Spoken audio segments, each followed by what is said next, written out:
who's the one that jumps up to get one? Give me the ones that you think might jump up to get one. Well, I think the Broncos could try to get into the top 5 if they decide that they want to move on from Drew Lock and there's an opportunity to be had to go up and get a guy. I don't rule out the Panthers if one falls to them, but I think that it's unlikely now that they have Sam Darnold that they would give up draft capital to move up. But the Broncos are the ones that I watch the most intently as a candidate to make a move into that upper echelon where we know it's going to go quarterback the first 3, and then at 4 and 5, that's going to be the opening for someone else to make that jump. And what about the Bears?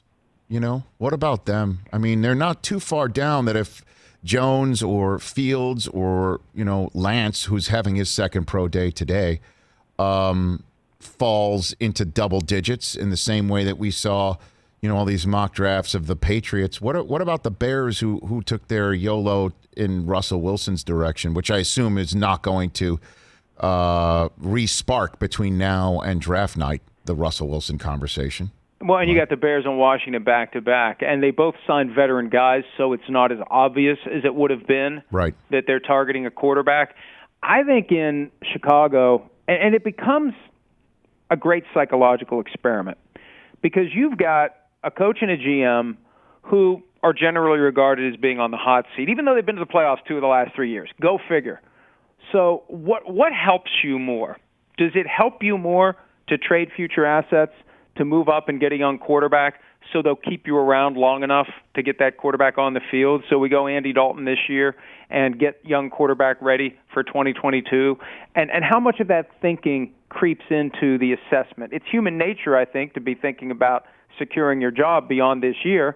And how much will ownership go for that when they're thinking, well, we want to keep our options open at coach and GM after this year. We don't want to tie our hands with a quarterback that a new regime may not want.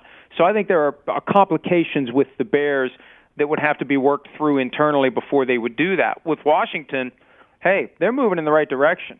They're laying the foundation to be a pretty damn good team. Mm-hmm. And if they see an opportunity to jump up and get the guy that's going to take a team that is sneakily getting better and better and take it next level, I feel bad for Ryan Fitzpatrick. Second straight year he gets, tucked into the corner by a first-round draft pick. But I could see, I think of the two, Washington would seem more likely because I just think the Bears have to work through a lot of stuff to get to the point where they'd be willing to trade up. Hey, you watched all the way to the end. Thanks for that. Watch more right here.